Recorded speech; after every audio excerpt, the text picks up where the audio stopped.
Run for the भिजनको आयोजनामा आजको साँझ उपस्थित हुनुभएका सम्पूर्ण प्रियजनहरूलाई, पवित्रजनहरूलाई म अभिवादन अनि जय मसीह टक्राउन चाहन्छु। थ्याङ्क यू सम्पूर्ण टिमलाई, विशेष पास्टर गोरखज्यू र सम्पूर्ण इन्टायर टिमलाई म धन्यवाद भन्न चाहन्छु। यसरी मलाई यो अवसर दिनुभएको लागि मलाई साह्रै मन पर्यो। तपाईँको रन फर द भिजन भन्ने जुन तपाईँले जुन नामकरण गर्नुभएको छ र म आज बिहानसम्म पनि मैले जुन वचन तयार गरेको थिएँ अनि मैले यो तपाईँको टाइटल चाहिँ अहिले बिहान मात्रै मैले देखेँ, मैले हेरेँ, त्यस पछाडि मलाई थाहा भयो चाहिँ तपाईँको शीर्षक चाहिँ रन फर द भिजन भन्ने रहेछ। अनि सायद मैले यसै विषयमा नै रहेर मैले एड्रेस गर्नुपर्ने छ।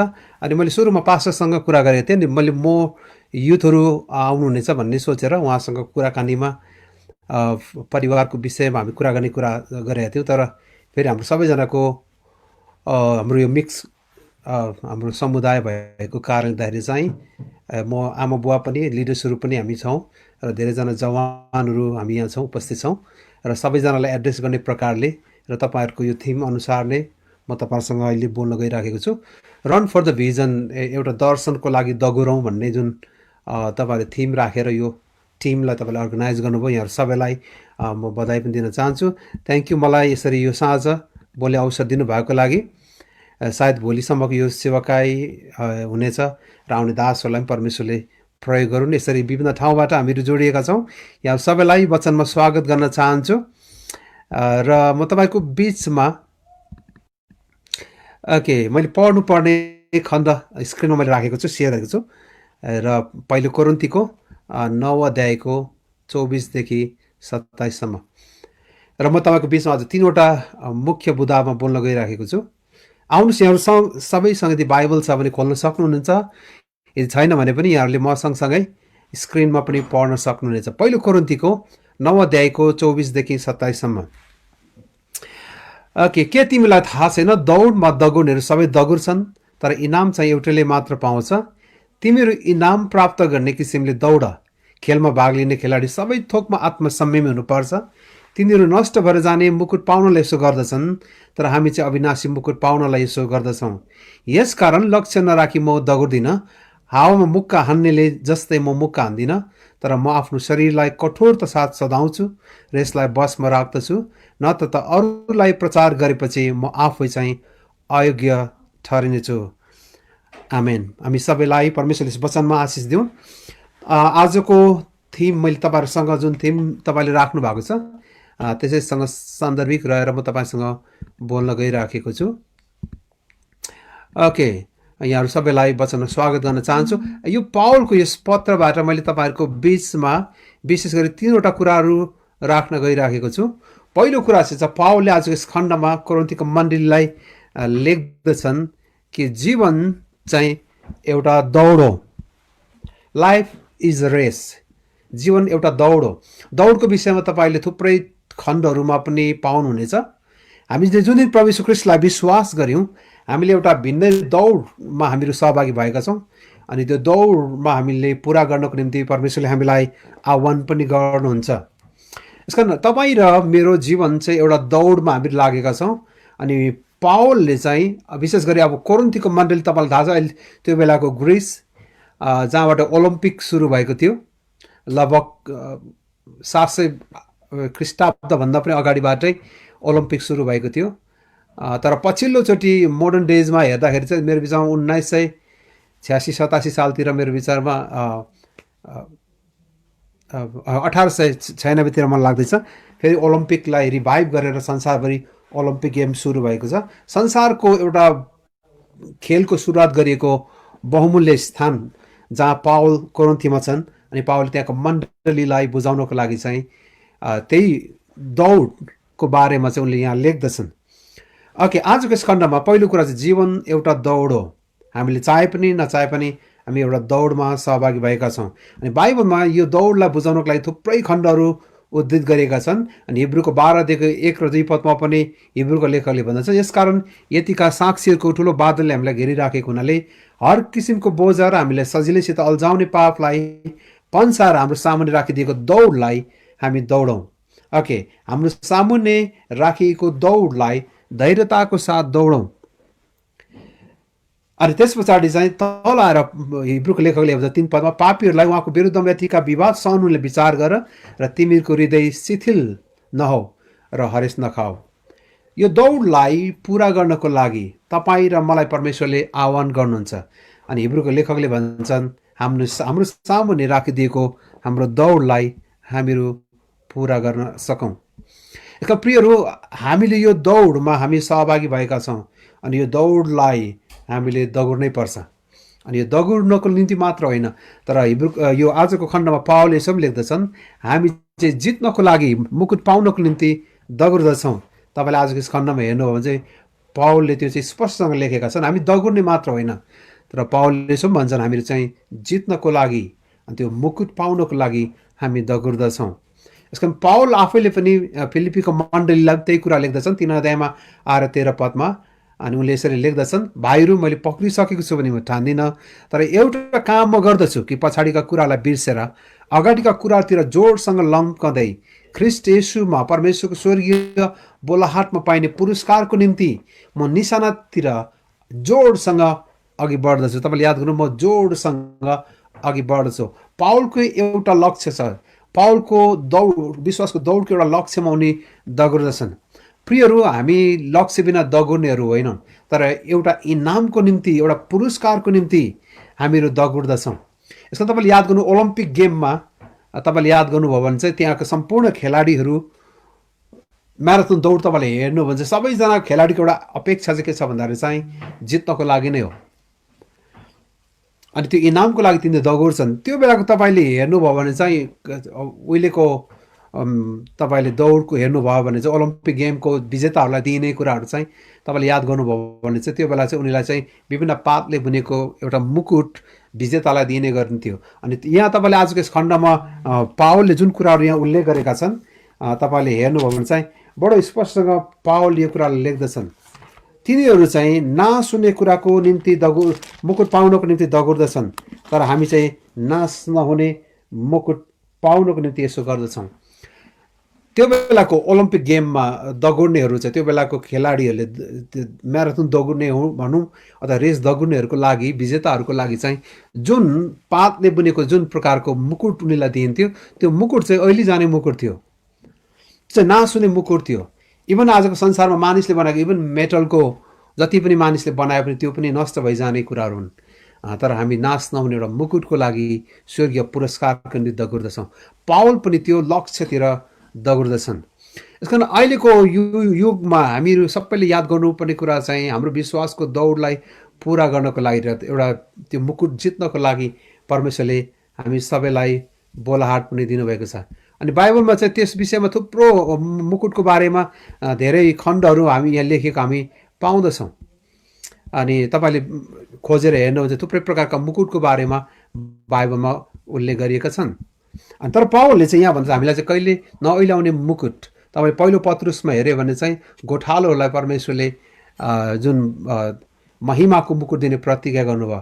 अनि तपाईँले प्रकाशको पुस्तक 2 अध्यायमा चाहिँ ख्रिस्टको निम्ति कष्ट सहनेहरूको लागि चाहिँ परमेश्वरले चाहिँ प्रतिज्ञा गर्नुभएको छ, म तिमीलाई जीवनको मुकुट दिनेछु। दोस्रो तिमोथीमा पावलले लेख्दछन् अनि 8 पदमा आएर, ख्रिस्टको आगमनलाई प्रतीक्षा गर्नेहरू, विश्वासद्वारा उहाँमा धैर्य गर्नेहरूलाई परमेश्वरले धार्मिकताको मुकुट पनि दिनुहुनेछ। यस कारण परमेश्वर थुप्रै मुकुटहरू हामीको निम्ति साँची राखिएको छ। अनि त्यो मुकुट पाउनेहरू हामीहरू हुन सकौँ। यस कारण दोस्रो कुरा चाहिँ पावलले, पहिलो कुरा चाहिँ भन्छन् हाम्रो जीवन चाहिँ एउटा दौड हो, हामी सबैजना एउटा दौडमा छौँ। दोस्रो कुरा चाहिँ हामी इनाम जित्नको निम्ति दगुर्दछौँ। अब त्यस पछाडि तेस्रो कुरा चाहिँ पावलले लेख्दछ, त्यो दौडलाई पुरा गर्नको लागि चाहिँ, जित्नको लागि चाहिँ हामीले अनुशासित पनि हुनुपर्दछ। ओके, पावल यहाँ बडो स्पष्टसँग लेखेका छन्। ओके, 25 पदमा, भाग लिने हरेक खेलाडीहरू सबै कुरामा आत्मा संयमी हुन्छ। आत्मा संयमी, सेल्फ कन्ट्रोल, आफूलाई नियन्त्रण गर्ने व्यक्ति हुनुपर्दछ। अनि त्यस पछाडि पावल चाहिँ तल 26-27 के लेख्छन् भन्दा चाहिँ हामी लक्ष्य नराखी दगुर्दैनौँ। म मुक्का हान्ने जस्तो म मुक्का हान्दिनँ, तर म मेरो शरीरलाई कठोरता साथ सदाउँछु। तपाईँले याद गरौँ, मेरो शरीरलाई कठोरताको साथ सदाउँछु, म यसलाई बसमा राख्छु। न त अरूलाई प्रचार गरेपछि म आफै चाहिँ अघि ठहरिन्छ। पौलले चाहिँ त्यो इनाम पाउने दगुर्नको लागि चाहिँ पौलले भन्छ त्यसको लागि चाहिँ डिसिप्लिन पनि चाहिन्छ, self discipline. So discipline your life. हामी सबैको लागि चुनौती चाहिँ यही नै छ, किनकि यो एउटा विश्वासको दौडलाई यो संसारमा पुरा गर्नको लागि हामी सबैलाई अनुशासित हुनु आवश्यक छ। यसका प्रियहरू, हामी सबैले यो कुरालाई चाहिँ अँगाल्नै पर्छ कि डिसिप्लिन चाहिँ बडो महत्त्वपूर्ण कुरा छ हाम्रो जीवनको लागि। र सामान्यतः मेरो व्यक्तिगत आज धेरैजना जवानहरू पनि हामीसँग जोडिनु भएको छ र थुप्रै क्षेत्रमा हामीहरू अनुशासित हुनुपर्ने कुरा छ, आफूले आफूलाई डिसिप्लिन राख्नुपर्ने कुराहरू छ। सामान्यतः हामीहरू विशेष गरी यो 4वटा क्षेत्रमा मेरो पर्सनल्ली मेरो विश्वासको आफ्नो अनुभवलाई हेर्दै गर्दाखेरि चाहिँ हामी सबैजना चाहिँ यो 4वटा क्षेत्रहरूमा चाहिँ आफूलाई डिसिप्लिन अनुशासन राख्नुपर्ने कुरा छ, आफूलाई बसमा राख्नुपर्ने कुरा छ। किनकि धेरैजना यो 4वटा क्षेत्रमा विशेष गरी चाहिँ धेरैजना चुकिरहेको अहिले हामी देखिरहेका छौँ। अनि धेरैजना जवानहरू हुनुभएको कारणले म यहाँहरूलाई यो क्षेत्रतिर पनि डोर्याउन चाहन्छु। पहिलो कुरा चाहिँ समयको विषयमा, spending our time, discipline in time. समयको बारेमा, डिसिप्लिन अबाउट टाइम, समयको बारेमा हाम्रो अनुशासन। हामी सबैलाई परमेश्वरले समान समय दिनुभएको छ। म पास्टर भएको कारणले तिमीलाई चाहिँ म दिनमा 25 घन्टा दिन्छु भनेर परमेश्वरले भन्नुभएको छैन। चाहे शिक्षित हुन्, चाहे सामान्य लेखपढ गरेका हुन्, धनी हुन् वा गरिब हुन्, ठुलो व्यक्ति हुन्, साना व्यक्ति हुन्, र राजनीतिज्ञ हुन् वा साधारण एउटा जनता हुन्, सबैलाई परमेश्वरले समान रूपमा समान समय दिनुभएको छ। सबैलाई हप्तामा 7 दिन, वर्षमा 365 दिन दिनुभएको छ, घन्टामा 60 मिनट परमेश्वर दिनुभएको छ। प्रतिदिन हामी सबैलाई 24 घन्टा परमेश्वरले दिनुभएको छ। त यो समयलाई हामीले कसरी प्रयोग गर्ने, यो विषयमा हामी सबैले बुझ्नुपर्ने कुरा छ। हामीले आफूलाई टाइमको विषयमा चाहिँ डिसिप्लिन राख्नुपर्ने कुरा छ। यसको तपाईँले याद गर्नुभयो, मोसाले आफ्नो जीवनको उत्तरार्धमा आएर चाहिँ भजन सङ्ग्रह, एउटै भजन सङ्ग्रह, मोसाको भजन सङ्ग्रह 150 भित्र एउटा भजन सङ्ग्रह समेटिएको छ चाहिँ 90 को 12 पद तपाईँले याद गर्नु। 10 पदमा उनले के भन्छन् भन्दाखेरि चाहिँ हाम्रो आयु त 70 वर्ष मात्र भयो, बलले भयो भने 80 बाँचेला। त त्योभन्दा अगाडि पनि उनले के भने भन्दाखेरि चाहिँ 3 देखि तपाईँले पढ्नुभयो भने चाहिँ उनले भन्छ हाम्रो जीवन त रातको एक पहर जस्तै मात्र छ, हाम्रो जीवन त घाँस जस्तै ओइली जान्छ। र बिहानी घाँस चाहिँ बिहान तपाईँले याद गर्नुभयो मजाले फक्रिन्छ, साँझमा त्यो घाँस चाहिँ ओइलिहाल्छ। हाम्रो जीवन चाहिँ घाँस जस्तै छ भन्छ। पत्रुसले भन्छ हाम्रो जीवन घाँस जस्तै छ। याकुबले भन्छ हाम्रो जीवन बाफ जस्तै छ। अहिलेको बाइबलमा तुवालो भनेर लेखेको छ। त्यो छोटो समयको लागि देखा पर्छ तर ओइलाइहाल्छ।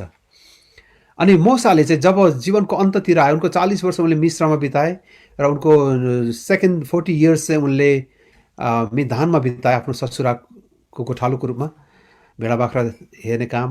तपाईँले याद गर्नु, एउटा जिनियस, एउटा यस्तो खालको स्कुलिङबाट आएको मान्छे, एउटा दरबारको एउटा शिक्षामा हुर्किएको मान्छे, 40 वर्षको उनको मिश्रको एजुकेसनहरू, त्यहाँको सभ्यतामा हुर्किएको एउटा व्यक्ति, 40 वर्ष गोठालोको जीवन, अनि अन्तिम 40 वर्ष उनले बाँचे। अनि त्यो चाहिँ उजाड स्थानतिर इजरायलीसँग उनको जर्नी। अनि यो जर्नीको अन्ततिर आउँदाखेरि चाहिँ मोसाले जीवनलाई जे बुझे, त्यो जीवनलाई बुझेपछि मोसाले गीत लेखेको चाहिँ त्यो 90 हो। भन्छ 90 मा मोसाले 12 मा के लेखे भन्दा चाहिँ हे परमेश्वर, हाम्रो आयु हामीलाई ठिकसँग गर्न मलाई सिकाउनुहोस्, मलाई मेरो आयु गर्न सिकाउनुहोस्। Teach us O lord to number our days, to count our days. हाम्रा दिनहरू गन्दै हामीलाई जिउन सिकाउनुहोस्।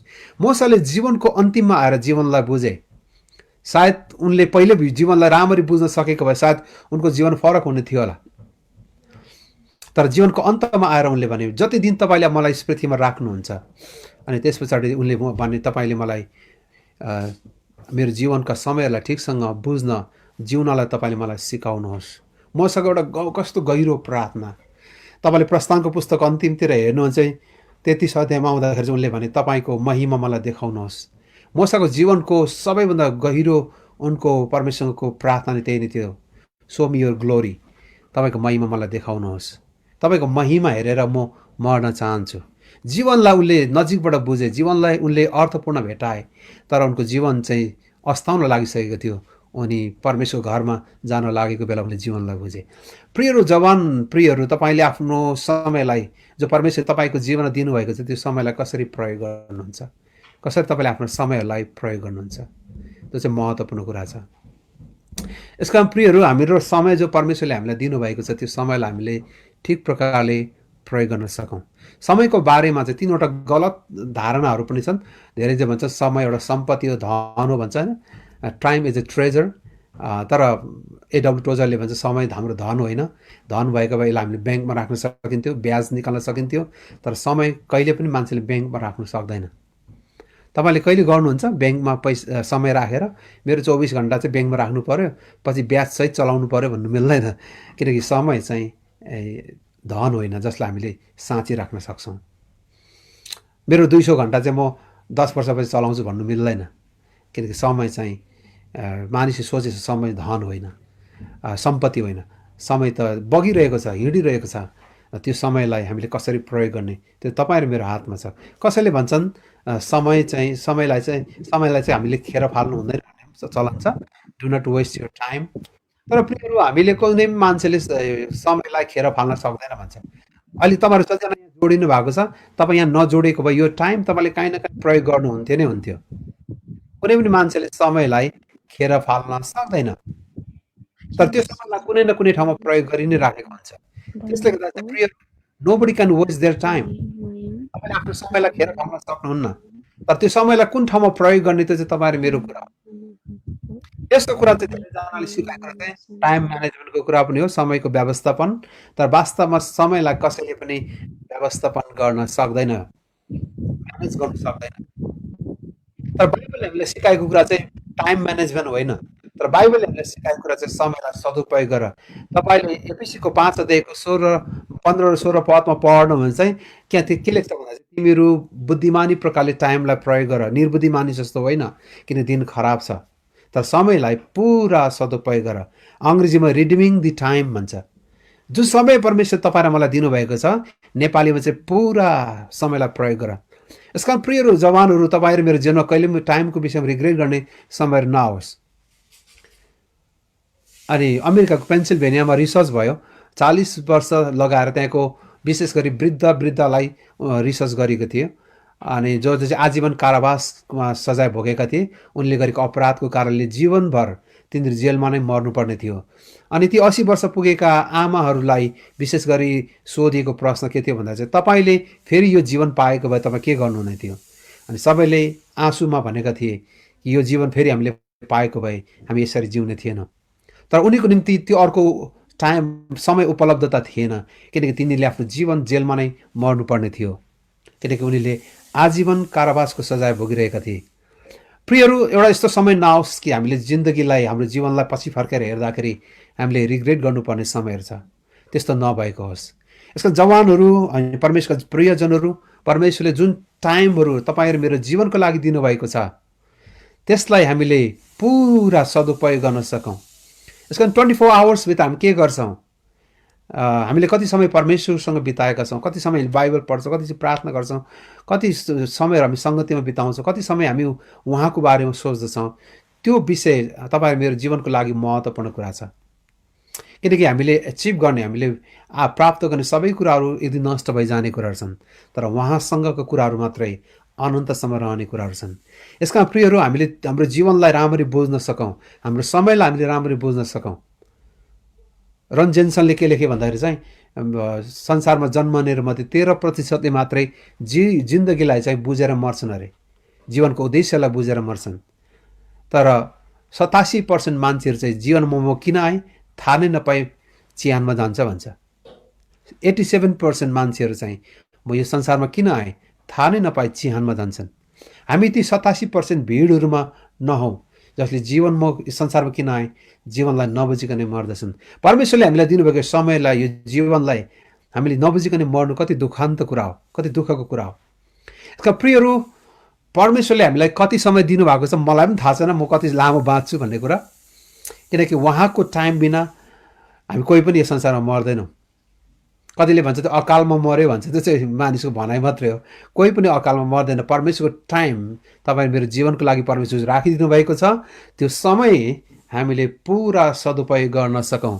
यसकारण मोसाको जस्तै हामीले प्रार्थना गर्न सकौँ। अनि मोसाले यसो भने 12 पदको अन्तिममा, हामीलाई हाम्रो दिनहरू गर्न सिकाउनुहोस् र तपाईँको बुद्धिको हृदय हामीले प्रार्थना गर्न सक्छौँ, so that we can obtain the heart of wisdom, heart of wisdom, बुद्धिको हृदयलाई हामीले प्राप्त गर्न सकौँ। प्रियहरू, हामीले त्यो बुद्धिलाई प्राप्त गर्न सकौँ ताकि हाम्रो समयलाई हामीले कसरी प्रयोग गर्नेहरू। म सानो हुँदाखेरि चाहिँ समय कसरी बित्छ होला भनेर म जहिले पनि चिन्ता गर्थेँ, किनकि रात पनि लामो लाग्थ्यो मलाई, कहिले उज्यालो हुन्छ, किनकि सानोमा खेल्नु मन पर्थ्यो अनि दिनभरि खेल्नु पाए हुन्थ्यो भनेर रात कहिले जान्छ भन्ने म सोच्थेँ।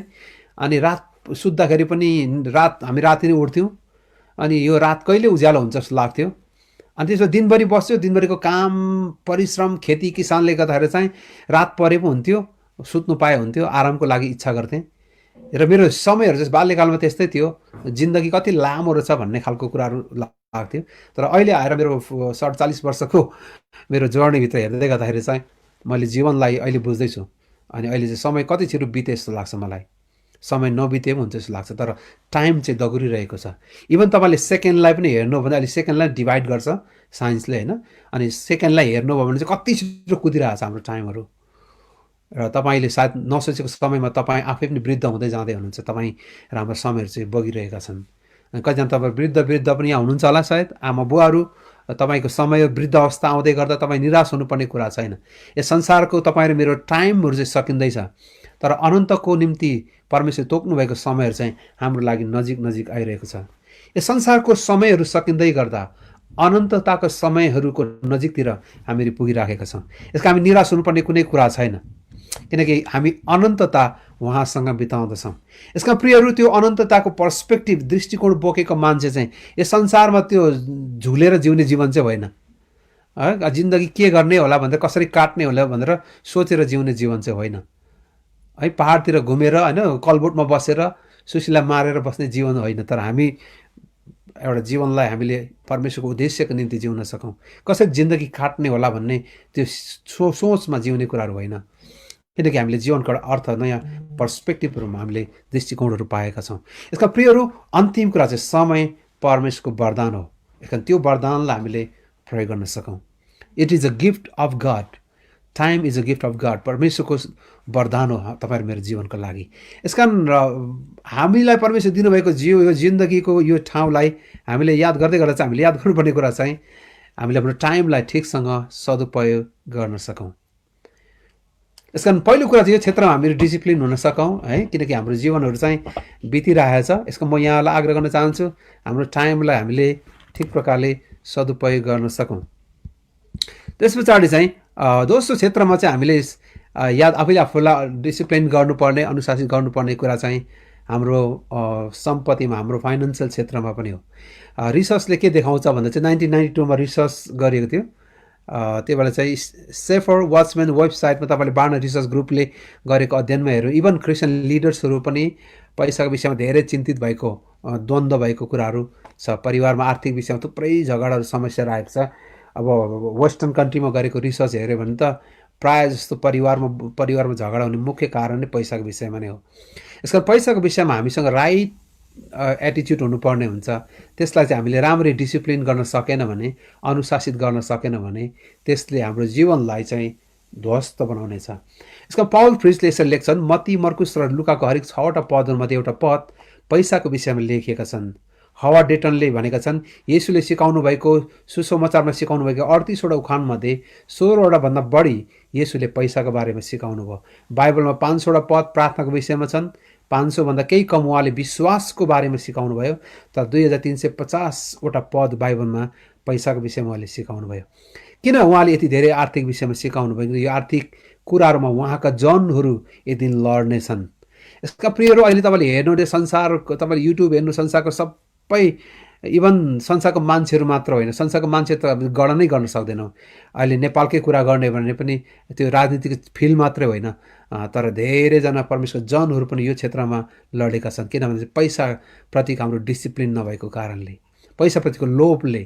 किनभने पावलले तिमोथीलाई होसियारी पनि गराउँदछ, जवान तिमोथीलाई, किनकि धेरैजनाको पैसाको लोभले धेरैजनाको हृदय छेडेको छ भन्छ। धेरैजना त कुमार्गतिर लागे भन्छ। प्रियहरू, आर्थिक विषयमा तपाईँ र मेरो डिसिप्लिन कस्तो छ? पैसालाई हामी के बुझ्दछौँ? यसको डाक्टर जेम्स मेरिटले के लेखे भन्दा चाहिँ, धनी मानिसको समस्या चाहिँ उसको हातमा धन हुनु होइन, तर उसको हृदयमा धन हुनु नै उसको मुख्य समस्या हो। यसकारण प्रियहरू, पैसाप्रति हामीले राइट एटिच्युड हुनु आवश्यकता छ। यसका प्रियहरू, तपाईँ र म दिने विषयमा कति उदारता छौँ? तपाईँ के मण्डलीमा निरन्तर आफ्नो स्थानीय लोकल चर्चलाई तपाईँ के दिँदै हुनुहुन्छ? तपाईँको भेटीहरूको कुराहरू, दशांशको कुराहरू, कतिजना विश्वासीहरू दशांश किन दिनुपर्छ भन्ने विषयमा नयाँ करारमा लेखेको छैन भनेर विवाद गर्ने थुप्रै मानिसहरू छन्। प्रियहरू, हामी यो विषयमा विवाद गर्नुपर्ने कुनै कारण छैन, तर हामीले निरन्तर दिने कुरामा हामी इमान्दार हुन सकौँ, दिने विषयमा हामीहरू उदारताको जीवन लिन सकौँ। र कतिजना जवानहरू तपाईँ हुनुहुन्छ, तपाईँले सानोबाट यो कुरा सिक्नुहोस्, दिने कुराहरूबाट हामीले इमान्दारी साथ दिन सकौँ। मैले बुवाले हामीलाई सानोदेखि, मैले मेरो धेरै ठाउँचोटि भनेको छु, बुवाले हामीलाई सानोबाट यो कुरा सिकाउनु भयो।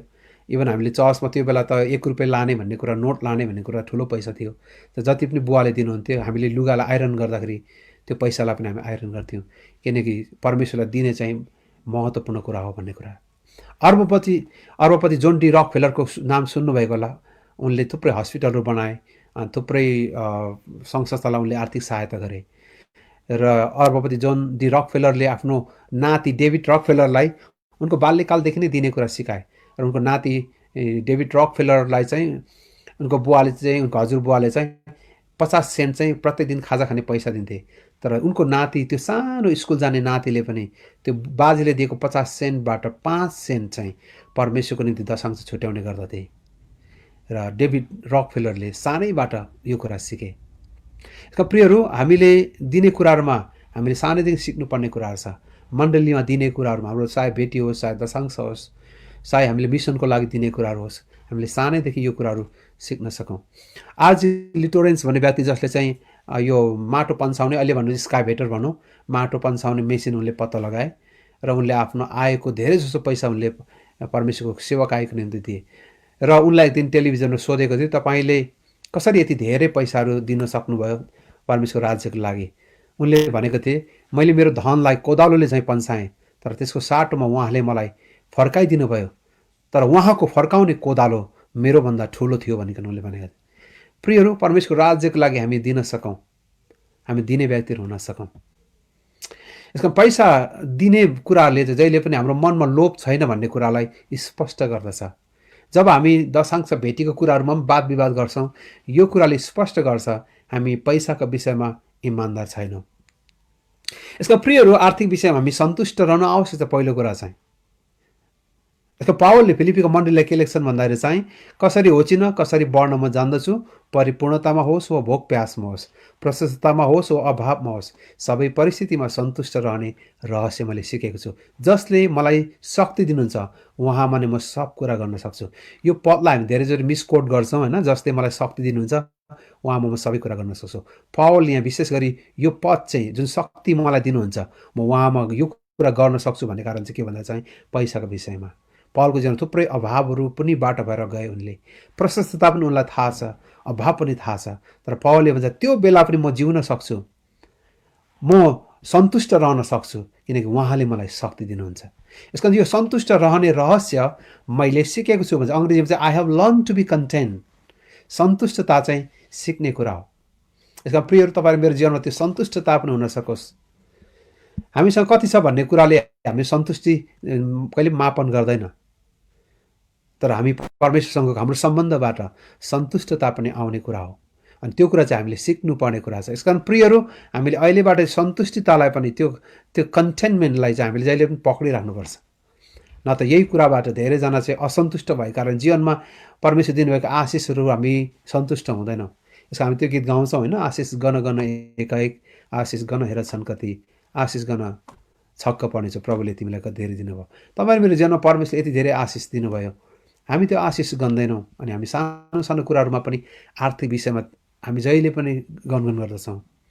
यसका प्रियहरू, हामीसँग भएको धनलाई हामीले ठिकसँग सदुपयोग गर्न सकौँ, किनकि हामी सन्तुष्ट रहन सकौँ। र हामीले यो कुरा पनि बुझ्नुपर्छ, सबै धन मान परमेश्वरबाटै आउँछ। दाउदले, तपाईँलाई थाहा छ, उनले मन्दिर बनाउने मौका पाएन, उनको छोरा सोलोमनले बनाए, तर उनको लागि सम्पूर्ण धन सम्पत्ति, मन्दिरको सामग्रीहरू दाउदले जम्मा गरे। अनि दाउदले 1 लाख किलो त सुन मात्रै जम्मा गरेका थिए त्यो मन्दिरको लागि। अब अरू थुप्रै विभिन्न प्रकारका उनले चाँदीहरू, फलामहरू, थुप्रै धातुहरू, बहुमूल्य रत्नहरू उनले मन्दिरको लागि तयार गरे। बहुमूल्य काठहरू उनले तयार गरे। तर सुनको हिसाब गऱ्यो भने चाहिँ 1,00,000 किलो सुन, 100 टन भनेको छ।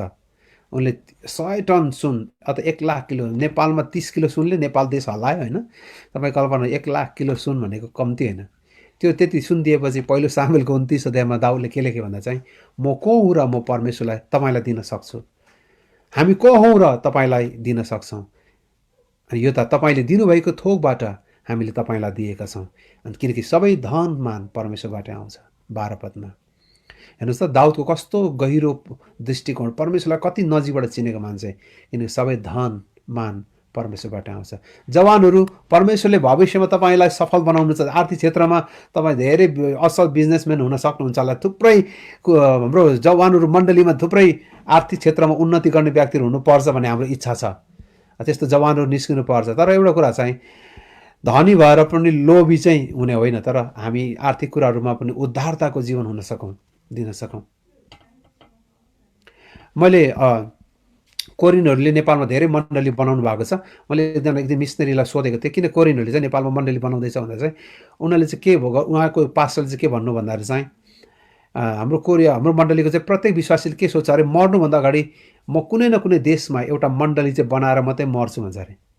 म जति कमाउँछु त्योबाट संसारमा कम्तीमा पनि एउटा मण्डली चाहिँ म मेरो पैसाबाट बनाएर मात्रै मर्छु। यसका उनले चाहिँ कतिवटा देशहरूमा आफ्नो आर्थिक सहायता गर्छ। कस्तो ठुलो एउटा सपना, म परमेश्वरको राज्यको लागि केही गर्छु भन्ने। यसको त्यो सपना बोकेका व्यक्तिहरू हामीहरू हुन सकौँ। यसका त्यो नम्रतामा हामीहरू परमेश्वर राज्यको लागि दिन सकौँ। एउटा बाउले चाहिँ छोरालाई चाहिँ मोमो खानु लगेछ अरे। छोरा साह्रो मोमो मनपर्ने। अनि मोमो किन्दैछ अरे। अनि बाउले चाहिँ छोराको कतिको लोभी छ भने टेस्ट गरेछ अरे। अनि छोराको मोमो चाहिँ एउटा खानु पर्यो भनेर चाहिँ छोराको प्लेटबाट मोमो उठाएछ अरे। अनि छोराले चाहिँ प्याट्ट बुवाको हातमा हिर्काएर भनेछ, बाउ नखाउ न मेरो मोमो के, यहाँ कति भोग लागेछ, मलाई पुग्दैन के त्यो मोमो। त्यो छोराले चाहिँ बाउसँग त्यो मोमो सेयर गर्नै मानेन, किनकि उसलाई एउटै कुरा थाहा थियो कि यो मोमो मलाई पुग्दैन। कति हामी त्यो छोरा जस्तै हुन्छौँ। धेरै चाहिँ हामी परमेश्वरले दिनुभएको कुराहरूमा हामी बाँड्छु गर्न सक्दैन। वास्तवमा त्यो केटालाई मोमो पसलमा ल्याउने उसको बुवा नै हो। उसले खाएको मोमो पैसा तिर्ने पनि बुवा नै हो। चाहेको भए उसको बुवाले अझै अर्को मोमो पनि किनिदिन सक्नुहुन्थ्यो, अरू पनि प्लेट मोमो मगाइदिन सक्नुहुन्थ्यो। तर त्यो उदारताले उसलाई माया गर्ने बुवालाई ती छोराले कहिले चिन्न सकेन। कतिचोटि हामी परमेश्वरलाई पनि हामी त्यस्तै महसुस गर्छौँ। हामी उहाँको राज्यमा सेयर गर्न चाहँदैनौँ। दिने कुरामा हामी कन्जुस हुन्छौँ। हामी उदारताले दिन चाहँदैनौँ। प्रियहरू, हामी उदारताले दिन सकौँ। मलाई एकजना व्यक्तिको साम हाउस्टनको बारेमा मलाई सधैँ मनपर्छ। साम हाउस्टन कतिले सुन्नुभएको छ। अमेरिकन राजनीतिको पोलिटिकल क्षेत्रमा उनको ठुलो योगदान गरेको पोलिटिसियन। र उनले चाहिँ एक दिन बप्तिस्मा लिए। जब उनले प्रभुलाई विश्वास गरे, बप्तिस्मा लिए र उनले निरन्तर रूपमा 3 हप्तासम्म चाहिँ दशांश ल्याइरह्यो। अनि पास्टरले एक दिन उनलाई सोधे बोलाएर, गएको 3 हप्ता मात्रै भयो तिमीले बप्तिस्मा लिएको हो, कसरी तिमीले दिने कुरा सिक्यौ? किनकि म गएको 3 हप्तामा तिमीले बप्तिस्मा लिएको 3 हप्तामा तिमी चर्च आउँदैछौ, तर 3 हप्ता मैले कहिले दिने विषयमा सिकाइनँ। तर हाम्रो मण्डलीको अरू पुराना विश्वासी भन्दा पनि तपाईँले निरन्तर दशांश दिइराख्नु भएको छ। अनि साम हाउस्टेनले यसरी भनेका थिए, पास्टर जुन दिन तपाईँले मलाई बप्तिस्मा दिनुभयो, त्यही भएर तपाईँले मलाई मात्र बप्तिस्मा दिनुभएको थिएन, तर मेरो पर्सको पनि तपाईँले बप्तिस्मा दिनुभएको थियो। मैले मेरो पैसा राख्ने पर्सको पनि बप्तिस्मा दिएको थिएँ। यसका मलाई दिनुको लागि कुनै समस्या छैन। प्रियहरू, धनप्रतिको सही दृष्टिकोण हामीले पक्रिराख्न सकौँ। प्रियहरू, परमेश्वरलाई धन्यवाद होस् कि आज धेरैजनाले आर्थिक सहायता मण्डलीमा लोकल चर्चलाई दिनुभएको कारणले स्थानीय चर्चहरूले थुप्रै मिसनको कामहरू गर्न सक्नुभएको छ। मण्डलीको खाँचोहरू परमेश्वरले पुरा गर्नुभएको छ। परमेश्वरलाई महिमा होस्। आर्थिक विषयमा हामीहरू अनुशासित हुन सकौँ। परमेश्वरले त्यो क्षेत्रमा तपाईँलाई प्रशस्त अनुग्रह गर्नुभएको होस्। अनि त्यस पछाडि चाहिँ तेस्रो कुरा चाहिँ मैले डिसिप्लिन गर्नुपर्ने क्रिस्चियन क्षेत्र चाहिँ त्यो चाहिँ सम्बन्धको क्षेत्रहरूमा। पहिलो कुरा चाहिँ परमेश्वरसँगको सम्बन्धमा, अनि दोस्रो चाहिँ माफ गर्नुहोस् पति पत्नी बिचको सम्बन्धमा, त्यस पछाडि चाहिँ आमा बुवा र नानीहरूसँगको सम्बन्धमा, हाम्रो छिमेकीहरूसँग सम्बन्धमा, मण्डलीको सम्बन्धहरूमा हामी कहाँ छौँ। ओके, त्यो क्षेत्रलाई हामीले फोकस गर्न सकौँ। हाम्रो अब कुन क्षेत्रमा हामीले आफूलाई अनुशासन गर्नुपर्ने हो त्यो क्षेत्रमा हामीले अनुशासन गर्न सक्छौँ। विशेष गरी सम्बन्धको कुराहरू छन्। तपाईँ मेरो पर्सनल रिलेसनसिप परमेश्वरसँग कस्तो छ, हामी कहाँ छौँ। मेरो मिसेसले हाम्रो चर्चको एकजना भाइलाई सोध्नुभएछ चाहिँ फोनमा, अनि तपाईँ कस्तो हुनुहुन्छ भनेर उहाँले सोध्नुभएछ। तपाईँ त अलिकति तपाईँको कोभिडको कारणले गर्दाखेरि सायद घरमा बसेर होला, तपाईँको अलिक ज्यान पनि लागेछ, शरीर पनि लागेछ, स्वस्थ देखिनुहुन्छ भने। अनि उहाँले भन्नु, मेरो सबै कुरा चाहिँ शरीरमा चाहिँ म स्वस्थै छु, तर आत्मिक जीवनमा त म खत्तम भइसकेँ नि पास्टर आमा, म त मरेको जस्तै छु अहिले आत्मिक जीवनमा, एकदम आत्मिक जीवन त मेरो डमाडोल छ भनेर उहाँले भन्नुभएछ। प्रिय, तपाईँ र मेरो परमेश्वरसँगको सम्बन्ध चाहिँ कस्तो छ, यस कारण त्यो सम्बन्धको कुराहरूमा। अनि त्यस पछाडि चाहिँ हाम्रो वैवाहिक सम्बन्ध हामी कहाँ छौँ, हामी पति पत्नीको बिचको सम्बन्ध हामी कहाँ छौँ, हाम्रो आमा बुवाहरू र छोराछोरीको बिचको सम्बन्ध कहाँ छ। जवानहरू, तपाईँको आमा बुवासँगको सम्बन्धमा तपाईँ कहाँ हुनुहुन्छ, कि do you have you good relationship with you parents. आफ्नो आमा बुवासँगको असल सम्बन्धमा तपाईँ हुनुहुन्छ कि हुनुहुन्न। एफिसी 6 अध्याय होस् वा कलसी 3 अध्याय होस्, त्यहाँ चाहिँ पौल एफिसीको 6 अध्याय 5 अध्याय तपाईँले लेख्दै गर्दा चाहिँ 5को 18मा पौलले भन्छ, तिमीहरू पवित्र आत्माले भरपुर हो। अनि तुरुन्तै आएको कुरा चाहिँ पौलले लेखेछ, तिमीहरूको जीवनमा आराधनाको कुरा हुनेछ, तिमीहरूको जीवनमा स्तुतिको कुराहरू, गीतहरूको आत्मिक गानहरूमा तिमीहरू गाउँदै परमेश्वर धन्यवाद चढाऊ। तुरुन्तै पौल लेख्छ, एकअर्कामा को अधीनतामा बस्छ। अनि 22 पददेखि तिमीहरूको पति पत्नीको सम्बन्धको बारेमा लेख्छन्, पवित्र आत्माले भरिएर तिमीहरूको वैवाहिक सम्बन्ध कस्तो छ त। यस कारण तपाईँ र मैले एफिसीको 5 अध्यायको 22देखि 33सम्म पति पत्नीको बारेमा पढ्दै गर्दाखेरि चाहिँ पौलले त्योभन्दा अगाडिको कन्टेक्स्ट चाहिँ के हो त भन्दाखेरि चाहिँ पौलको आज्ञा छ, तिमीहरू पवित्र आत्माले भरपुर हो। पवित्र आत्माले भरिएको मानिसको सम्बन्धहरू असल हुन्छ। यसकारण प्रियहरू, यदि हामी पवित्र आत्माले भरिएको भने चाहिँ हाम्रो परमेश्वरसँगको रिलेसनसिप सम्बन्ध असल हुन्छ, हाम्रो वैवाहिक जीवनको सम्बन्धहरू असल हुन्छ। त्यसको अर्थ कहिले समस्या हुँदैन भन्ने कुरा चाहिँ होइन, तर हामी वैवाहिक जीवनको सम्बन्धलाई हामी मेन्टेन गरिराख्छौँ, त्यो कुरापट्टि हामी सचेत रहिरहन्छौँ। हामी हाम्रो वैवाहिक जीवनमा विश्वासी रहिरहन्छौँ, कहिले पनि हामी धोका दिँदैनौँ। कहिले विवाहभन्दा बाहिर गएर अङ्ग्रेजीमा इन्फिडेलिटी भन्छौँ नि, होइन, वैवाहिक जीवनमा हामी विश्वासी नभएको थुप्रै कुराहरू छन्। तपाईँले कति हेर्नुहुन्छ हुन्न, मैले कपल कोडहरू, डिभोर्स कोडहरू, बन्टी हन्टर्सको कतिवटा प्रोग्रामहरू म हेरिरहेको छु। यो सबै केसहरू चाहिँ वैवाहिक जीवनको अनफेथफुलनेसको कारणले, वैवाहिक जीवनभित्र विश्वासिक नभएको कारणले, श्रीमानले पनि श्रीमती हुँदाहुँदै अर्को केटीसँग सम्बन्ध राखेको, श्रीमतीले पनि केटा हुँदाहुँदा आफ्नो श्रीमान हुँदा अरू पुरुषसँग सम्बन्ध राखेको कारणले उनीहरू चाहिँ कोर्टमा आएर चाहिँ छलफल गर्छ, उनीको वैवाहिक सम्बन्धको विश्वासिकता नभएको कारणले। हाम्रो म्यारिटल लाइफ चाहिँ कहाँ छ, हाम्रो आमा बुवासँगको सम्बन्धहरू कहाँ छ, अनि हाम्रो छोराछोरीसँगको हाम्रो सम्बन्ध कहाँ छ। यो क्षेत्रमा हामीले आफूलाई डिसिप्लिन राख्नुपर्ने कुरा छ। यदि हामी पवित्र आत्माले भरिएको हो भने हाम्रो फ्यामिली लाइफ पनि ध्यान दिनुपर्ने कुरा छ। साथसाथै हाम्रो छिमेकीहरूसँगको सम्बन्ध कस्तो छ, हाम्रो छिमेकीले हाम्रो बारेमा के भन्छन्। तपाईँ र मैले आफूलाई सोध्नुपर्ने कुरा चाहिँ, हाम्रो छिमेकीले हाम्रो जीवनको बारेमा, हाम्रो परिवारको बारेमा के भन्छन्, हाम्रो विवाहको बारेमा के भन्छन्, कस्तो गवाई दिन्छन् तिनीहरूले।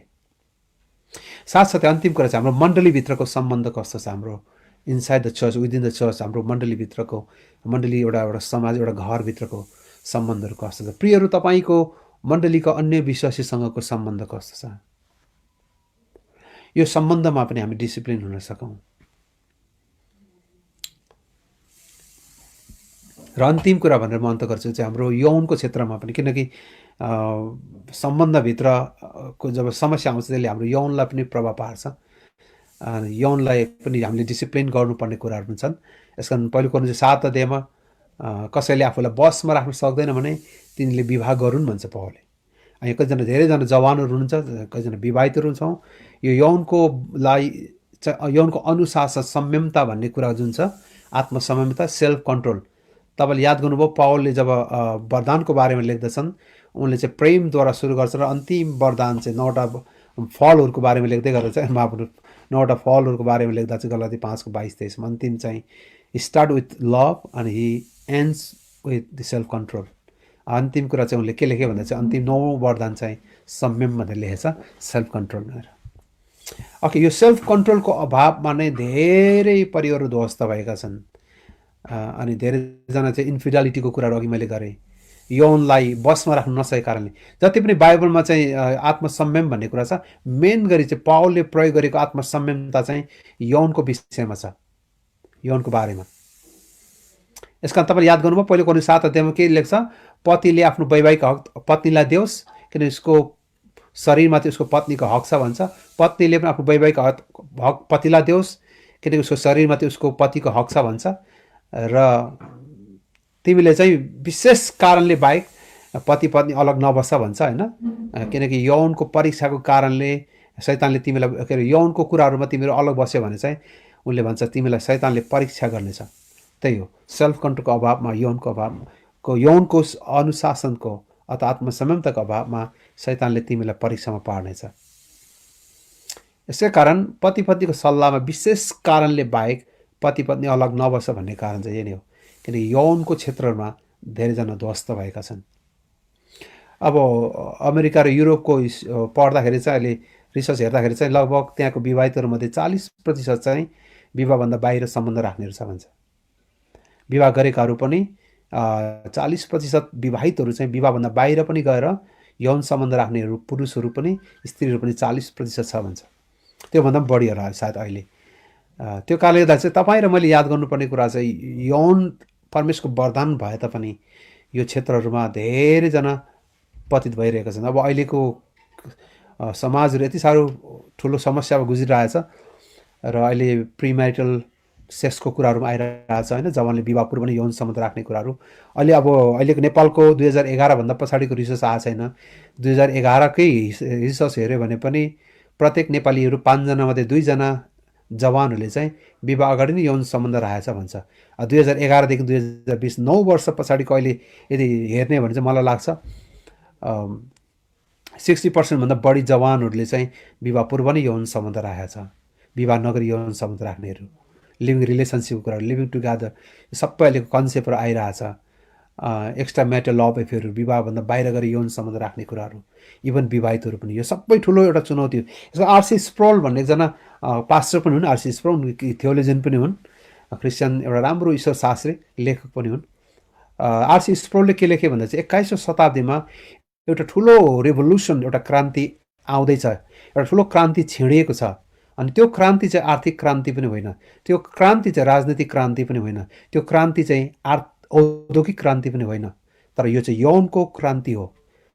अनि यो यौनको क्रान्तिले यो युगलाई, यो युगका धेरैजना मानिसहरूलाई यसले ध्वस्त बनाउनेछ भन्छ। बुझ्नु हुँदैछ नि है? एउटा ठुलो रिभोल्युसन, क्रान्ति संसारमा छिडिएको छ। 21औं शताब्दीको सबैभन्दा ठुलो क्रान्ति चाहिँ आर्थिक क्रान्ति पनि होइन, राजनीतिक क्रान्ति पनि होइन, औद्योगिक क्रान्ति पनि होइन, तर यो क्रान्ति चाहिँ यौनको क्रान्ति हो। Is a sexual revolution. अनि यो क्रान्तिले 21औं शताब्दीको धेरै जस्तो मानिसलाई यसले ध्वस्त बनाउनेछ। यसको जोन पाइपरले के लेखे भन्दा चाहिँ अहिलेको युगमा एउटा ठुलो बाढी आउँदैछ अरे, ठुलो भेल आउँदैछ भन्छ है। अनि त्यो बाढीलाई, त्यो भेललाई रोक्नको लागि चाहिँ हामीले एउटा ड्याम, एउटा बाँध बान्नुपर्छ, बनाउनुपर्छ। ठुलो बाँध हामीले बनाउनु पर्नेछ। अनि त्यो बाँध चाहिँ हो विवाह भनेको। जोन पाइपरले के सल्लाह दिन्छ? पहिलो कोरिन्थियस 7 अध्यायमा त्यही कुरा लेखेको छ। कसैले आफ्नो यौनलाई यदि रोक्न सक्दैन भने, यदि त्यसलाई कन्ट्रोल गर्न सक्दैन भने उसले विवाह गरोस् भन्छ पावलले। कामग्नीले जल्नुभन्दा विवाह गर्नु राम्रो। यसका प्रियहरू, यो क्षेत्रमा पनि हामीले आफूलाई डिसिप्लिन राख्न सकौँ, नत्र पनि यो विश्वासको दौडमा धेरैजनाहरूले बिचबाटमै यो यात्रालाई छोड्नेछन् र शैतानले हामीलाई यो क्षेत्रमा पनि पराजित गर्न चाहन्छ, हामीलाई नष्ट गर्न चाहन्छ। धेरैजना परिवारहरू डिभोर्समा पुगेको कारण यही नै हो। र अमेरिकाको रिसर्च हेर्दाखेरि चाहिँ अमेरिकाको परिवारमा मेन झगडा हुने मुख्य कुरा चाहिँ हेर्दाखेरि चाहिँ पहिलो चाहिँ आर्थिक कुरा छ, अनि दोस्रो चाहिँ यौन छ।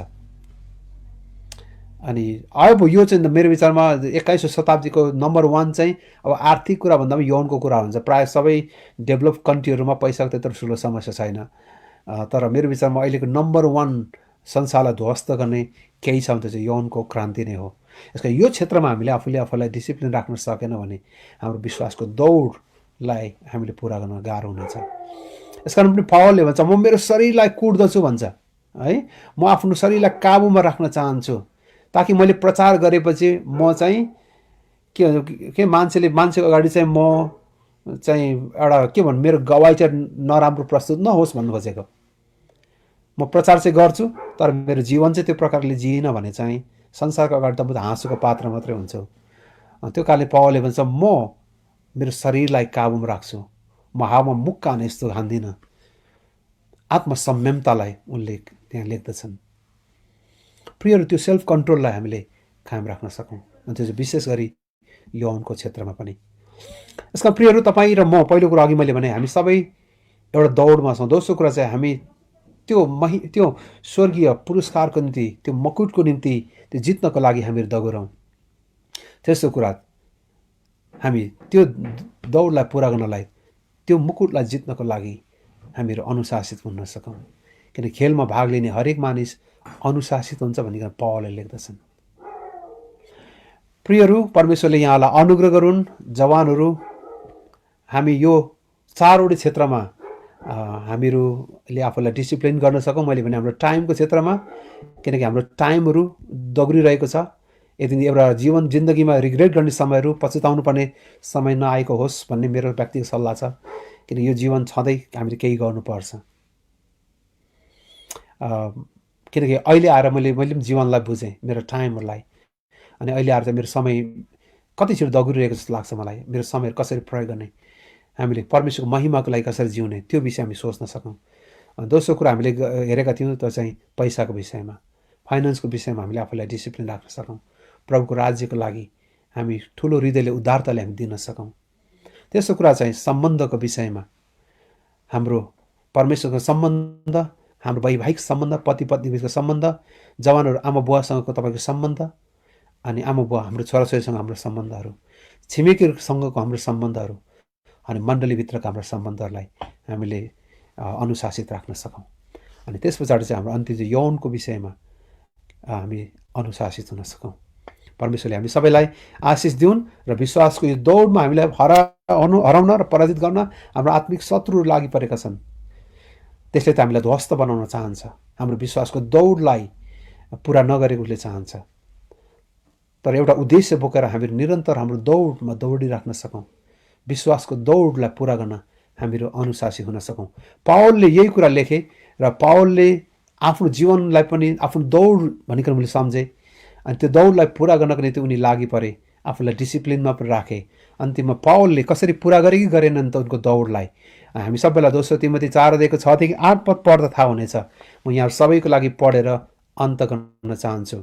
दोस्रो तिमोथी 4:6-8 किनभने म त बलिको रूपमा अर्पण हुन लागेको छु। मेरो विदाईको बेला आएको छ।